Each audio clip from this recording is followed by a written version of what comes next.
Hello, everyone, and welcome to another episode of Autism Stories. I'm your host, Doug Bletcher, the founder of Autism Personal Coach. Autistic people are the true experts of the autistic experience, and Autism Stories is where we interview autistic people to learn from their stories, experiences, and get their insights. If you would like to be notified about each week's episode of Autism Stories, we suggest you subscribe on your favorite podcast listening platform. We would also appreciate it if you could give us a positive rating and review, as it will help others to learn about autism stories.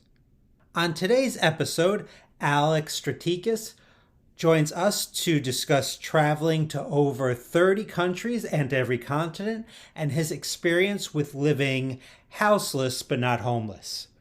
We hope you enjoy today's conversation. Thanks so much to Alex for the conversation.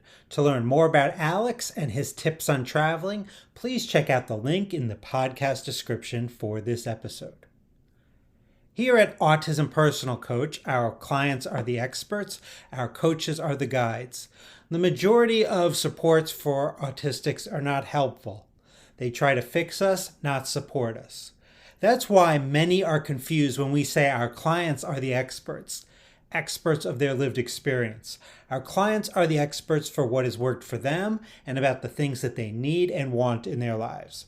Our coaches first listen to our clients and then ask thoughtful questions, offer resources, and strategize with our clients so they can get what they need to thrive. Would you want a guide in your life to coach you to get the things you desire? If so, then visit autismpersonalcoach.com for more information.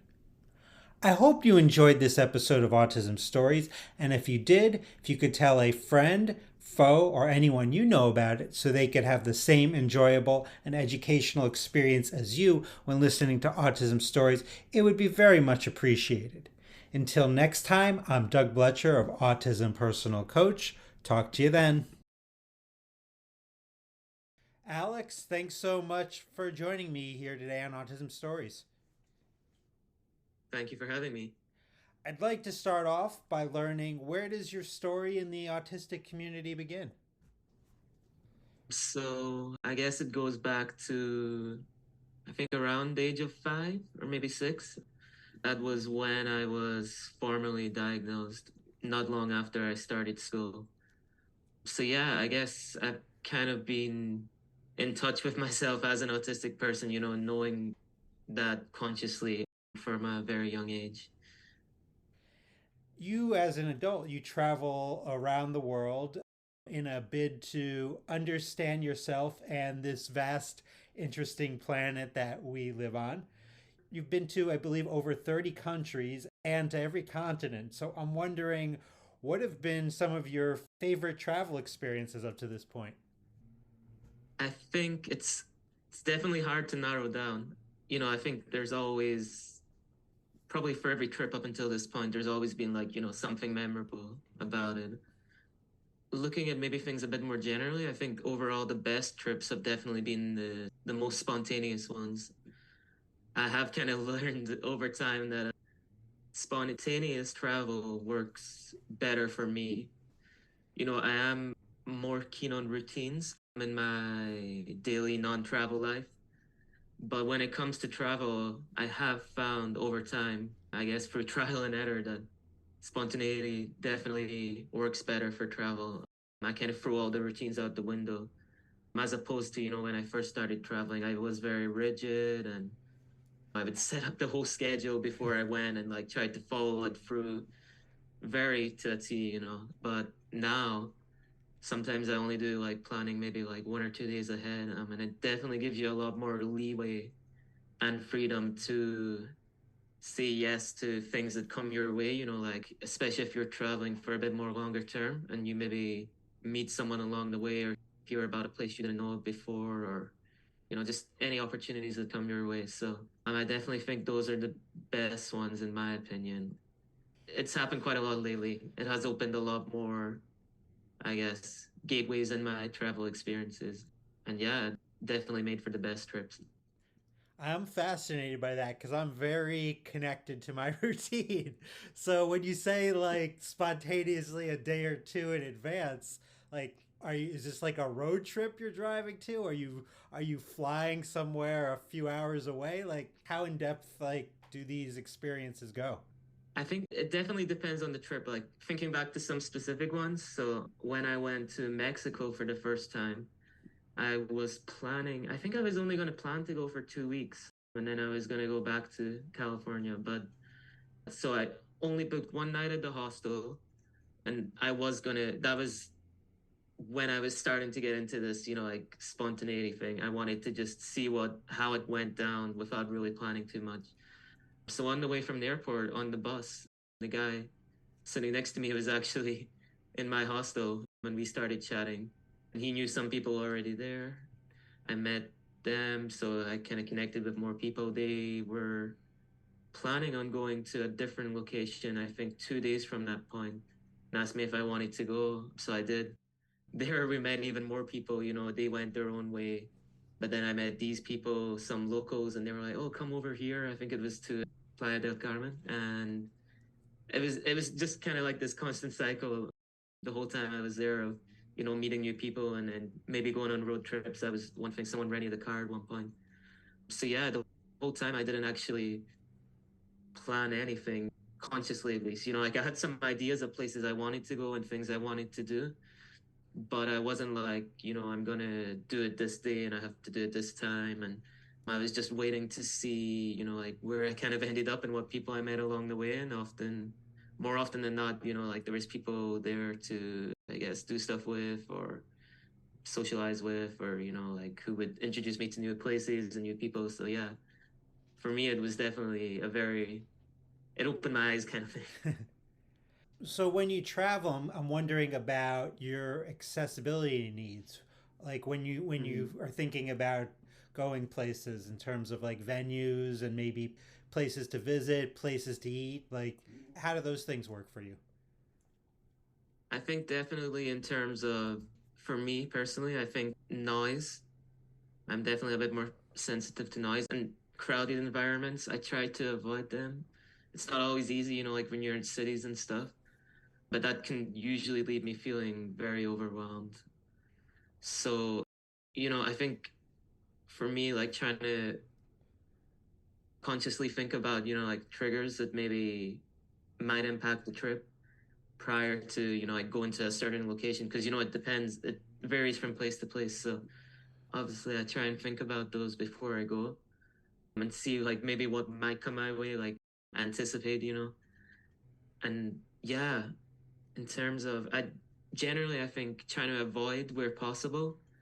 And I've gotten to kind of know myself better through travel and like know my own boundaries. So I think previously I might have been more, like if it was something that was making me feel uncomfortable or putting excess pressure on me or something like that, I might have been more inclined not to offend anyone I was with, like, oh, what would they think? But now I'm just like, more comfortable from walking away from a place or an environment or a situation if it's like maybe impacting me in terms of like sensory overload or anything like that. So yeah. Now you identify as houseless, not homeless. So when thinking Mm. about being houseless, what does that look like for you? I think definitely when I was thinking about that, I actually took that line off a movie. So I don't know if you've seen Nomadland. I actually watched it on a plane. I can't remember where I was going, but yeah, that was one of the lines from the movies. And that really kind of stuck with me. I mean, it is definitely looking at things in terms of a nomadic perspective. Yeah, it is coming from like, a point of privilege. It's not referring to like homelessness at all. You have a roof over your head, but it's definitely, like looking at things from a nomadic perspective. You don't really have a settlement point as such or a home base, So yeah, I guess pretty much since I graduated university, I have kind of been on the move more often than not, and it's not forever. I don't think it's something I want to keep going on when I'm like 60 or something like that, but while I'm younger, I definitely do want to see as many places as possible. I guess that definitely ties into it, yeah. What would you say are some important factors you think autistic people should think about in regards to the idea of being houseless? if that would be a good way of life for them for, temporarily or maybe even a longer period of time than that. I definitely think you need to, if that's something you're maybe thinking about or considering, you definitely have to look at the aspect of, like routines and planning and stuff, because I guess for the most part, kind of gets thrown out the window. Or, it creates an entirely new set of routines and just daily life, I guess. So that's something I think you kind of have to adjust yourself to.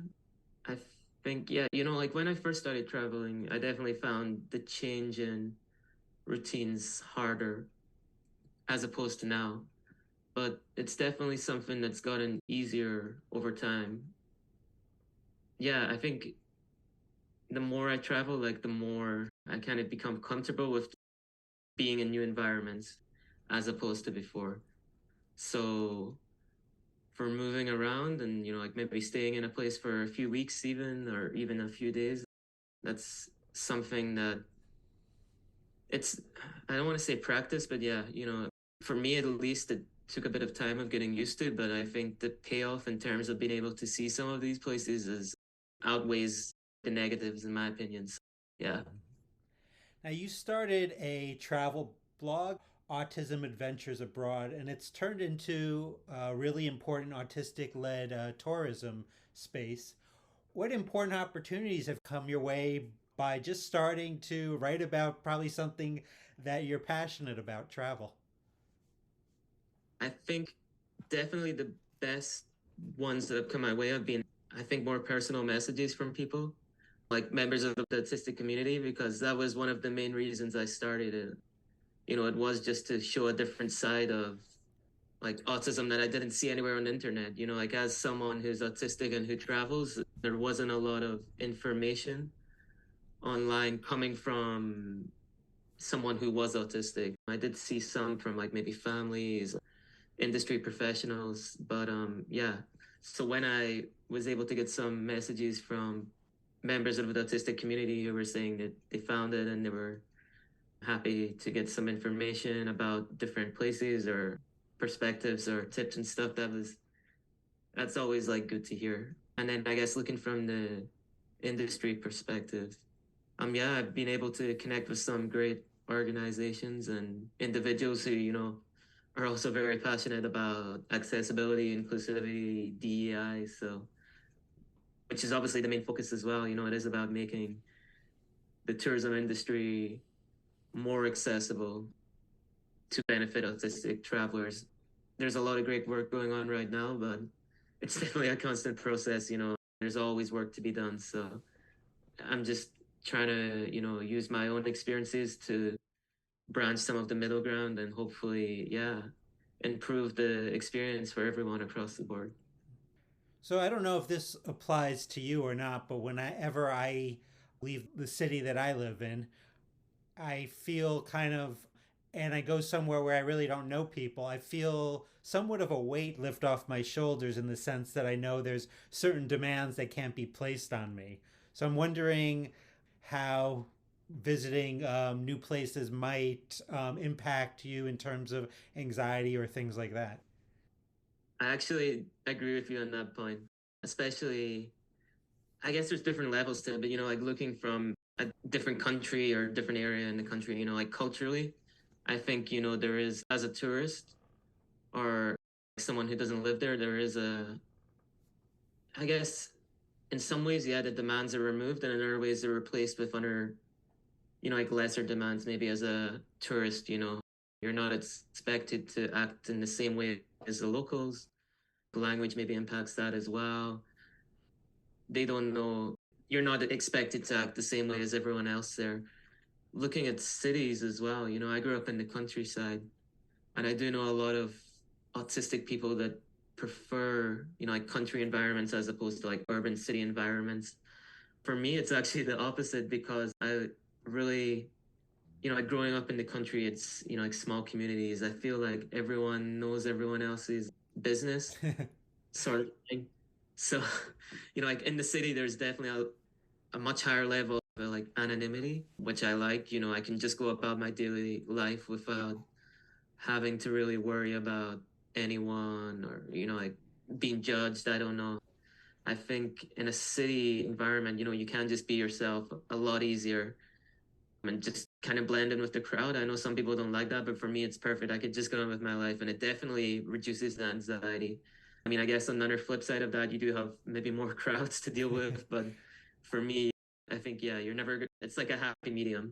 Yeah. And how can our listeners learn about you beyond this interview? So probably the best way would be my website, or I'm also on Instagram. That's where I put most of my travel pictures and videos. So yeah, either autismadventuresabroad.com. That's where I keep all my blogs and all my resources. And yeah, there's a contact form on there. So yeah, either my website or Instagram, whatever is easier for people. Well, I'm going to be following your Instagram and live through your travel experiences and see all the wonderful places you've been to. Thanks so much for your time today, Alex. Thank you so much.